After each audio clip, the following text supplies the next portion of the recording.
Hello guys, welcome back to my মিরান mister ভিডিওসে সবাইকে স্বাগত জানাচ্ছি গাইস। তো আমি আজকে মটরশুঁটির কচুরি করে দেখাবো তোমাদের। দেখো, দুটো কাঁচা লঙ্কা আর একটু আদা নিয়েছি। এইগুলো ভালো করে জল দিয়ে ধুয়ে এবার আমি করব, একটু সেদ্ধ করে নেব। আর এই যে মটরশুঁটি কচুরিটা এইভাবে করে আমি যেভাবে করছি সেইভাবে করে খেলে কিন্তু দারুণ টেস্ট হয় খেতে। একবার খেলেই বারবার কিন্তু মটরশুঁটি কচুরি খেতে ইচ্ছা করবে। তো আমি নুন দিয়ে ঢাকা দিলাম, 5 মিনিট আমি সেদ্ধ একটু ভাপ দিয়ে নিচ্ছি। হ্যাঁ, ভাপ দিয়ে সেদ্ধ করে নিচ্ছি। এবার হচ্ছে আদা দিয়ে দিলাম। এবার এখানে একটু গোটা জিরে, একটু মৌরি, এবার এই দুটোকে একটুখানি কড়াইয়ে নেড়ে নেব। এই যে কড়াইয়ে নেড়ে নেব, নেড়ে নিয়ে আমি শিলে গুঁড়ো করে নেব। এদিকে আমার মটরশুঁটিটাও সেদ্ধ হয়ে গেছে। এই যে সেদ্ধ হয়ে গেছে। এবার মটরশুঁটিটা সেদ্ধ হয়ে গেল, এবার আমি এটাকে এবার এবার ওটাকে নাবিয়ে নিচ্ছি, ঠান্ডা করতে দিয়ে দিলাম।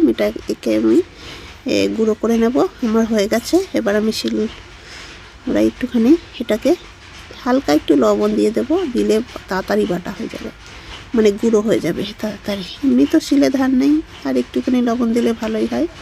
তো দিয়ে দিলাম। এই হয়ে গেল। এবার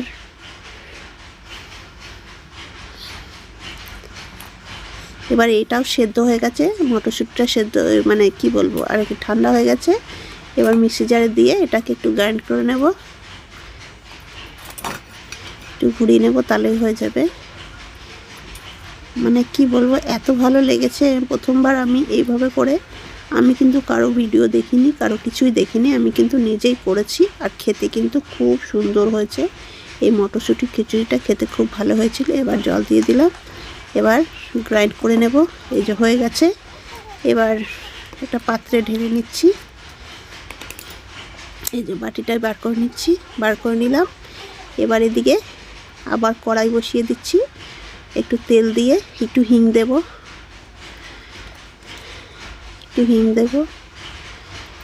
এই যে হিং দিয়ে দিলাম। এবার হিংটা দেওয়া হয়ে গেল। এবার হচ্ছে হিং দিয়ে দিলাম, হয়ে গেল। এবার দিয়ে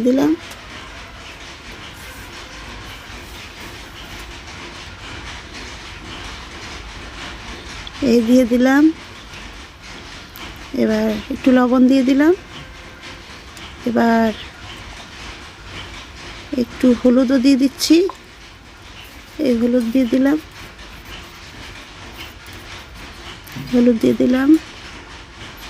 এবার একটু মিষ্টি দিয়ে দিলাম। ভালো করে নেড়ে চেড়ে এটাকে একদম শুকিয়ে নিতে হবে। মশলার গুঁড়োগুলোকে দিয়ে দিলাম, যে মশলাটা আর কি ভেজে গুঁড়োকে, মৌরি আর জিরে। এবার দেখো অনেকটা হয়ে এসছে, আরও কিন্তু একটু হবে। এই যে হয়ে এসছে। এবার হয়ে গেছে। এবার নামিয়ে নেব।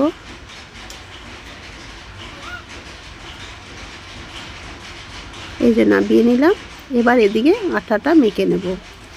ময়দা আর রেশনের অল্প একটু আটা ছিল, চেলেই রেখেছিলাম, সেটাও কিন্তু আমি ব্যবহার করছি। খুব ভালো হয় রেশনের আটা দিয়ে কিছু করলে, একটু নরম হয়, সফট হয়। অল্প একটু ছিল। আর আমার হাজব্যান্ড ময়দা আটা আমি দুটোই আনতে বলেছিলাম, তো দুটোই এনেছে। এখানে দিচ্ছি। তার রেশনের আটা অল্প একটু ছিল, সেটাও দিয়ে দিলাম। আর এখানে 500, এই যে 300 ময়দা আর 300 আটা নিয়ে এসছে। সবগুলোকেই দিয়ে দেবো, আর অল্প একটু রেখে দেবে আমার শাশুড়ি মা, এতটা লাগবে না। তো 600টাই প্রায় করা হচ্ছে, যেহেতু ওদিকে আমি রেশনের আটা দিচ্ছিল 200 মতো দিয়েছি বলে, এখানে 200 আটা রেখে দেওয়া, ময়দাটা দিয়ে দেওয়া হলো। এবার 200 আটা রেখে দেওয়া হবে, অতটা লাগবে না। মোটমাট এখানে এদিকে 300, 200, 500, 600 আটারই, মানে 600 ময়দা আর আটা দিয়ে ছড়ি করা হচ্ছে মটরশুঁটির কচুরি আর কি। মাখবো, আটাটাকে ভালো করে ময়াম দিয়ে নেব। এবার তেল দিয়ে নিতে হবে। এই যে তেল দিয়ে নিলাম, এই তেল দিয়ে নেব। এই নুন দিয়ে দিলাম, নুন দিয়ে দিচ্ছি, তেল দিয়ে দিলাম, তেল দিয়ে দিলাম। এবার ওকে ভালো করে ময়াম দিয়ে নেব,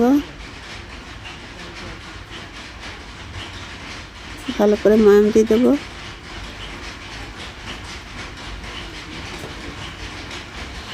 ভালো করে ময়াম নিয়ে দেবো। এবার ভালো করে ময়াম দিয়ে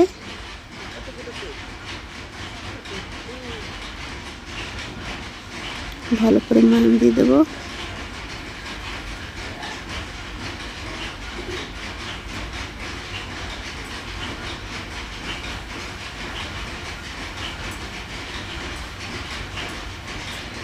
ভালো করে ময়াম দিয়ে এবার হ্যাঁ পরে পরে একটু জল একটু পরে জল দিয়ে দেবো। এবার হালকা হালকা করে মেখে নিচ্ছি, একটু জল দিয়ে দিই। এই যে আটাটাকে ভালো করে মেখে তারপরে এবার হয়ে গেল। ভালো করে মেখে নিতে হবে সুন্দর করে। এদিকে ময়াম দিয়ে নিচ্ছি আমি। এবার হয়ে গেল। এবার সুন্দর করে মেখে নেব আটাটাকে।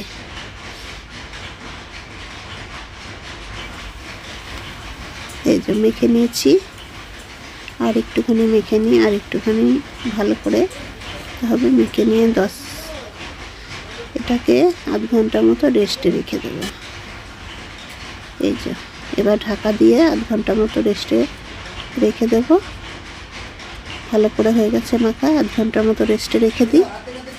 আধ ঘন্টা পরে আমি ফিরবো। তো আধ ঘন্টা পরে ফিরলাম। এই যে কতটা সফট হয়ে গেছে আর কতটা সুন্দর হয়েছে, আঠা মাখাটা সফট হয়ে গেছে। এবার কিন্তু কচুরিটা করার পালা। এবার এই যে এবার পুরটাকে ভরে তেলে করব। এই যে এবার এর মধ্যে নিয়ে নিলাম, এই যে অল্প একটু পুর নিয়ে ভরে এই যে মুড়িয়ে দিলাম। এভাবে করে মুড়িয়ে দিলাম, হয়ে গেল। এবার কিন্তু একে সব বেলে নেবো। এদিকে কড়াই তেল দিয়ে দিলাম, তেলটা যতক্ষণে গরম হোক ওদিকে আমি কচুরিটা বেলে নিই। এই যে এবার বেলে নিচ্ছি। এই কচুরিটা খেতে কিন্তু খুব ভালো লাগে, সত্যি বলছি, এত ভালো লাগে মানে বলে বোঝাতে পারবো না, খুবই ভালো লাগে খেতে।